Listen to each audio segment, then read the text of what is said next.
All righty, folks, why don't we talk about how to make 2025 an amazing year by understanding what happened in 2024. We're going to have this conversation with Adrian Hernandez. Buddy, how you doing? What's going on, Zuber? Excited to be back.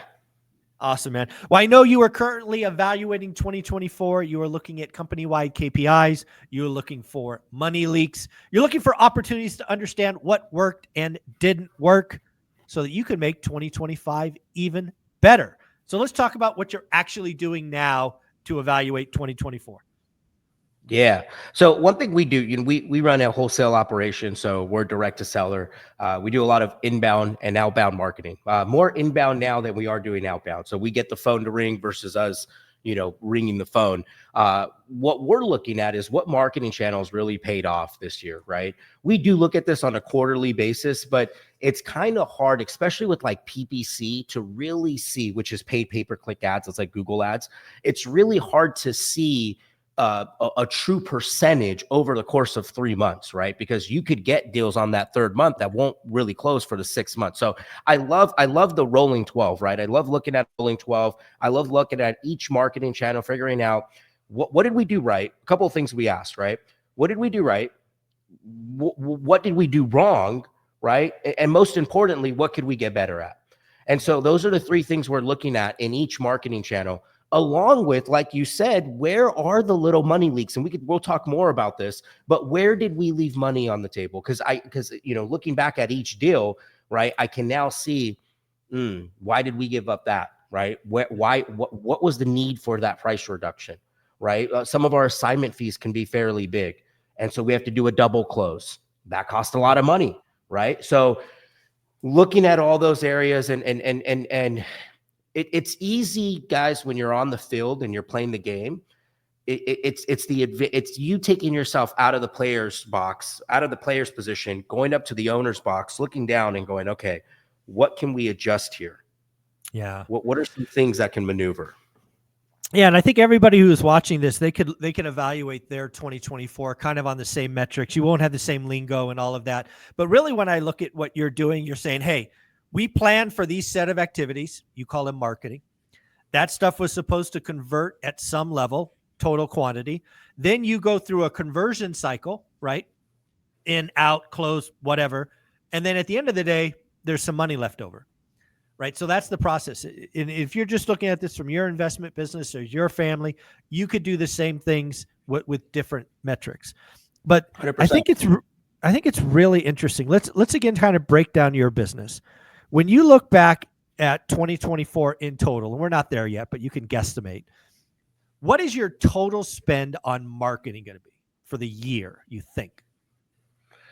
Google ads was $800,000. I pulled that up yesterday. It was close to 1.7. All right, so let's call it 1.8, just because it's an even number. It's easier to divide. So 1.8 million quickly in my head breaks down to $150K a month in marketing expense. Okay, so that's the top of the funnel. Now, and how many rough channels, right? You got PPC, you got television ads, you got PPC breaks down into two. So you have PPC and then YouTube ads, right? So that's okay. Let's call it two, right? So PPC, YouTube ads, commercials, so TV ads, right? Okay. And then commercials, we have mailers, texting, and cold calling. Okay, so $150,000 a month, 6 vehicles, and are they evenly split, or is one dominant? No, PPC is dominant. Okay, so that's roughly half. Roughly $100,000 in just PPC, yeah. Oh, okay, so more than half, so 2/3. Okay, got it. Right. All right, so that's there.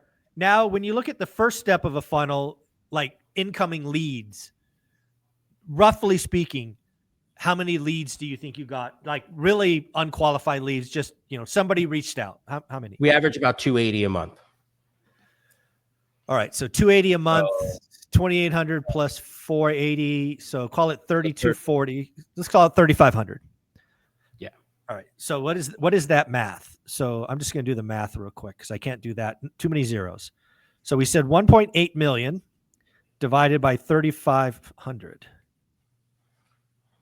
So that's about $514 a lead. Call it $500 a lead. Does that feel right? Sounds about right. Yep. Okay. All right. So now you have 3,500 leads. They cost you $500 just to get them to reach out.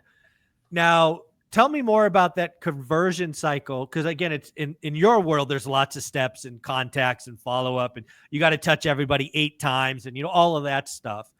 But let's try to, like, what percent are you happy with of the 3,500 that converts to some dollar amount, some goodness by the end of the year or into that rolling 12? I mean, are you looking for 10% conversion, or do you have any idea?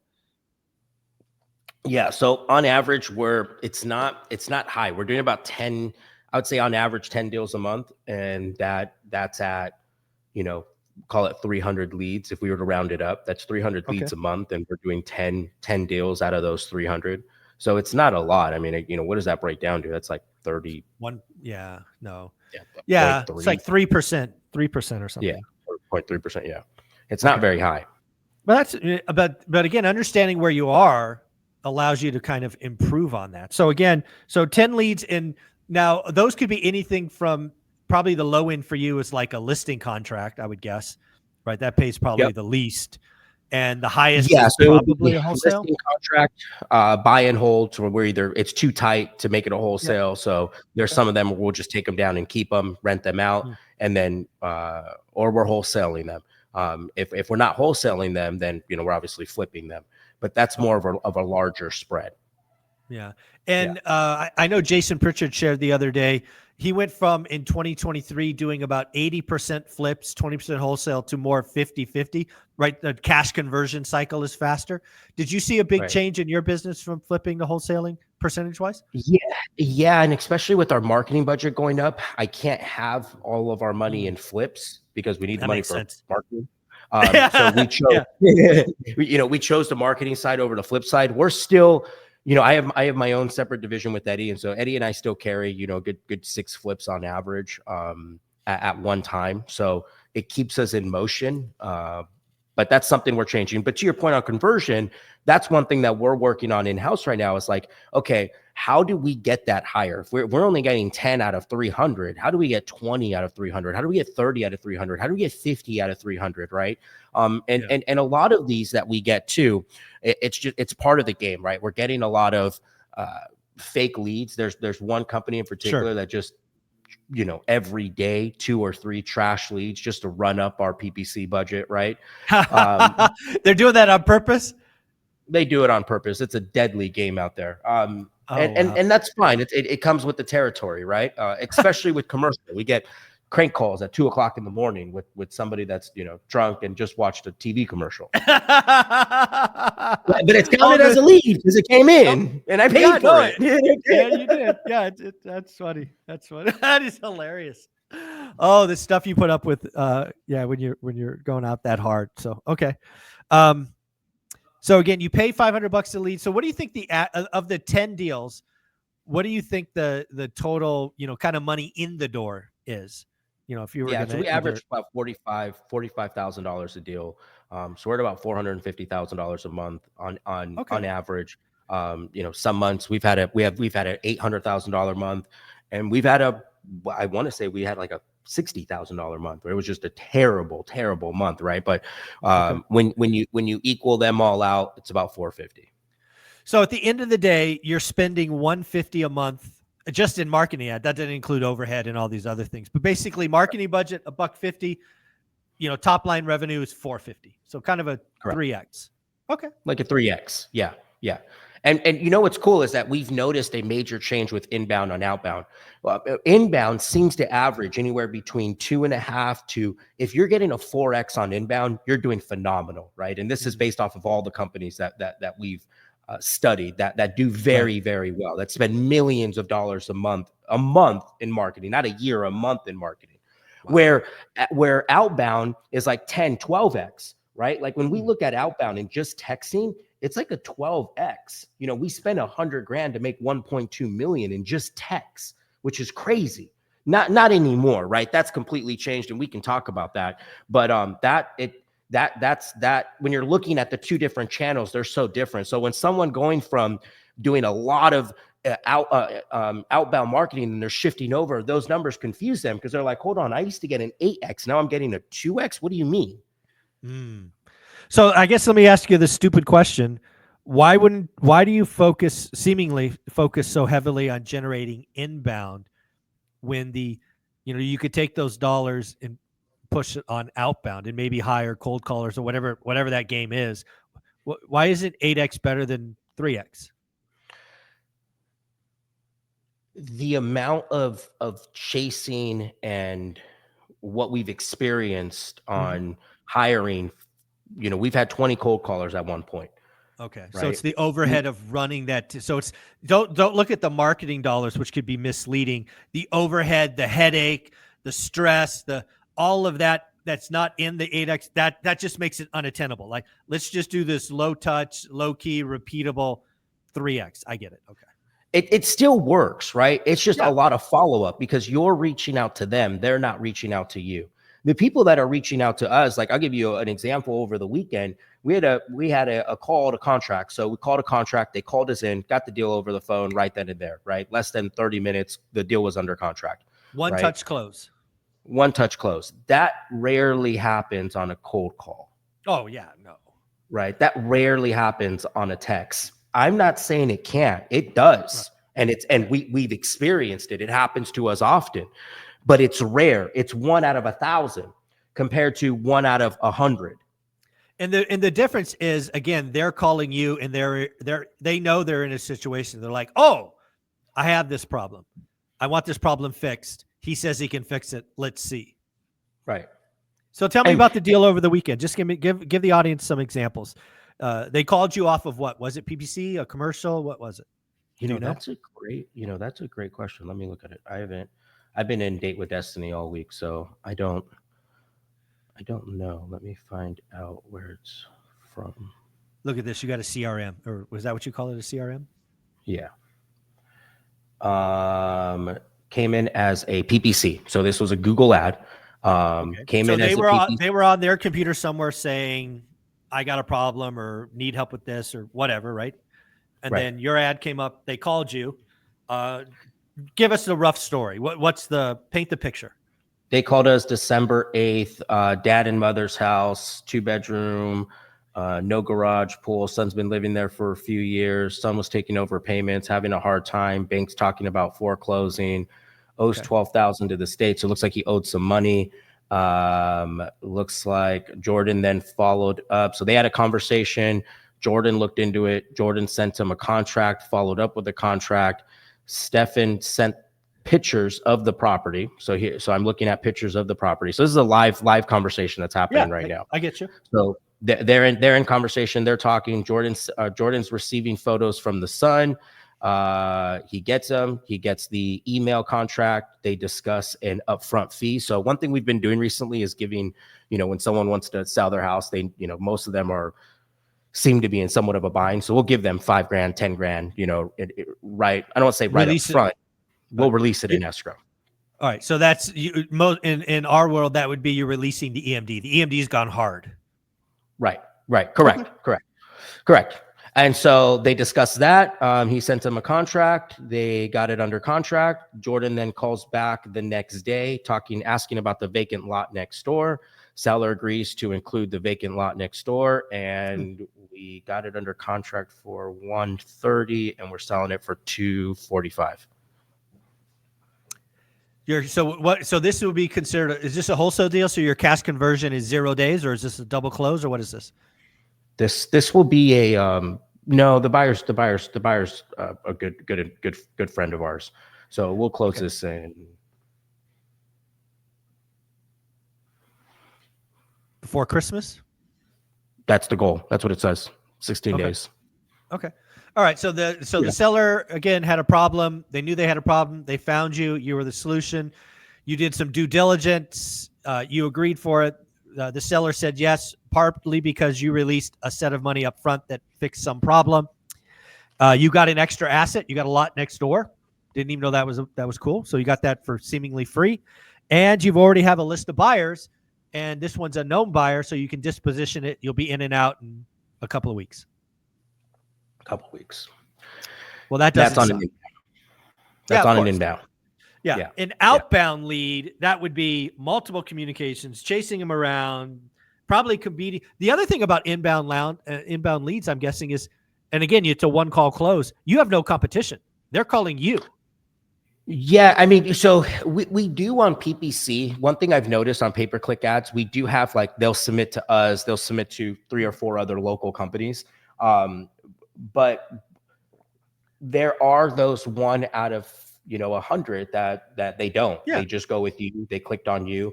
Commercials we've noticed are a little different. No competition in commercials, right? Oh, really? It's like, hey, Okay.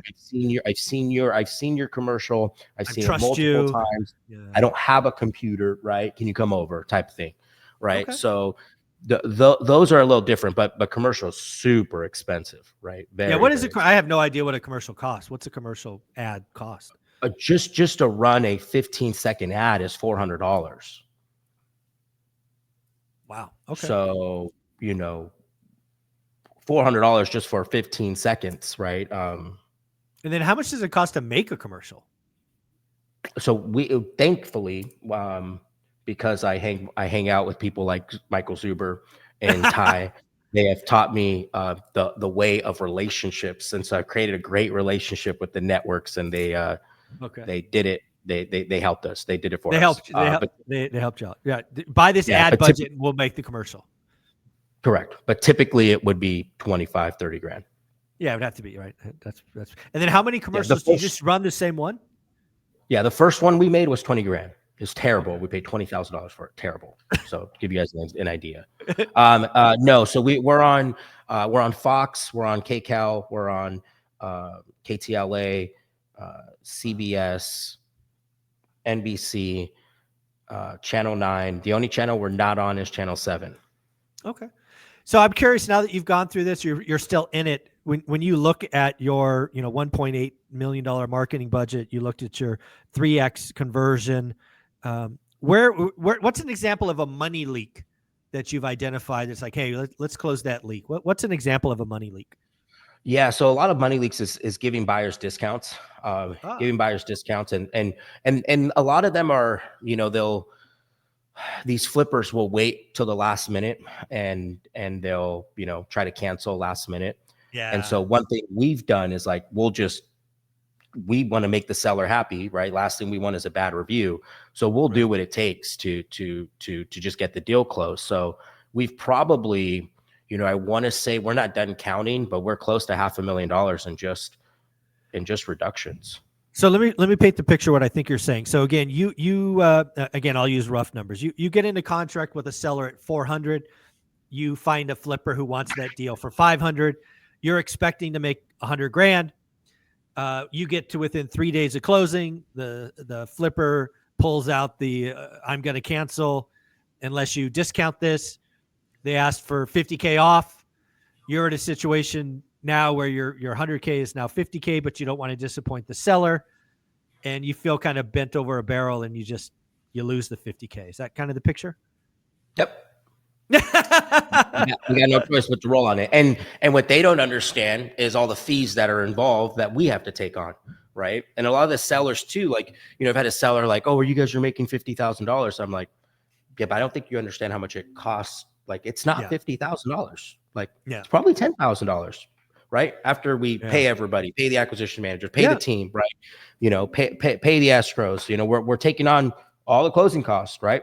That's not cheap, right? Sometimes there's back HOA dues. What do? We come in, we help them out, right? So it's I don't want anyone to hear this number and be like, oh my God, they're making 100. They're robbed. Like, no, it's not. Like, you take a look at our numbers. It's not. Yeah, just look at his marketing spend. You can clearly see that that's not free. And that's what to tell the buyers. It's like, dude, you guys don't understand how much it cost us to acquire this deal, but they do it, right? So now we have to put in certain, provisions in our contracts. We have to raise the EMDs with the buyers, right? Non-refundable, right? And then we have to be okay with just saying, sorry, but we had one right now in LA. They're trying to cancel. I'm like, sorry, you buy, leave. Cancel. We're taking your EMD and we're supposed to close this week, but I'll call the seller. We'll give her $2,500 for wasting her time and ask her for an additional week and find another buyer. There you go. Again, make it good for the seller, right? I love the idea of, hey, we're gonna buy some time, but I'm gonna give you $2,500 for for the Here's headache. cash. I'm getting it sent to you. Here's cash. Yeah, here's an example. I'm sorry. Here's my I'm sorry money. Yeah. I mean, I'm okay with an I'm sorry, Yeah, and I'm okay with that. $2,500. I'm okay with Yeah, that. yeah, and again, you're doing right by her, right? Because again, Right. yeah, I think because again, you could keep all the EMD and just beg for forgiveness, but you're like, no, I'm going to pay you. I'm sorry. Right. Well, you got to I do love the right thing, guys. In any business, as we're talking about this, right? Anybody getting in this business or in this business, do the right thing. Don't, there are plenty of deals that we lose on to satisfy the seller. You got to do what you got to do. You made the commitment, do it. Do not call them asking them for a price reduction. If you agreed to a price, you stick to that price. We've had a lot of deals cancel because it just doesn't make sense. And we'll see someone come in and they'll beat them up and they're calling us like, this guy has me under contract. He's beating me up on price. We told you not to do it. We told you this was the risk. So for all of you guys, don't do that. Play good business. It will eventually catch up to you. You'll be out of the business. Fast money does not last. So just understand that. Yeah. Yeah. And again, I'm on record saying 2025 is going to be the last hard year. So the people that are doing it right are going to be the ones that survive and frankly thrive when 26 and 27 and 28 get here. The quick money, the dumb money, they're going to be dead and gone. They're going to be working at Starbucks, being a barista, giving you coffee in the morning. So let's close this out. Let's talk about 2025 for you in the business. What's it look like? What are you thinking? What are the tweaks you are making? Yeah. So big tweak we're making is we're dropping texting. Texting will be, I said this for anybody who follows me. I told you guys after the election, they will tighten down on text messaging regulations. Yeah. They acted like they didn't exist in quarter 4. Yeah, no kidding. My phone was blowing up with this freaking presidential stuff. Yeah.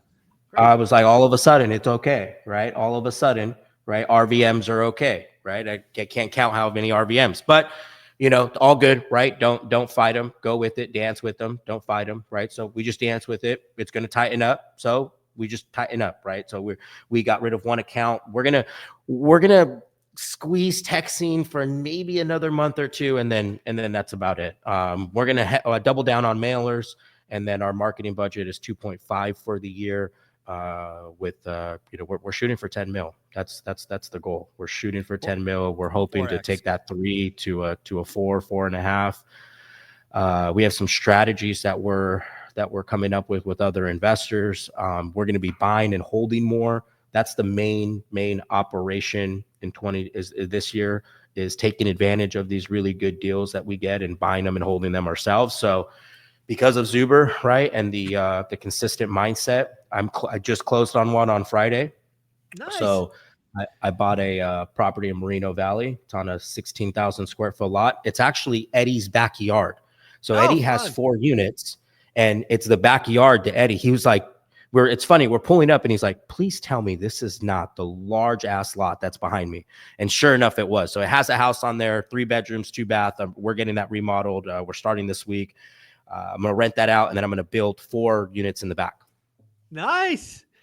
Oh, this is going to be fun to watch. Again, folks, Adrian Hernandez comes back nearly every week. We're going to stay up on his story. Again, he has a playlist, all of that stuff. Where can they find you? Instagram, guys, at Adrian Hernandez. And if you haven't done so already, in February is the ORAD event. Do yourself a favor, buy a ticket. You definitely don't want to miss it. To me, it's the event of the year. Number 1 event I look forward to. So make sure you're there. Awesome, buddy. I appreciate you. Have a great day.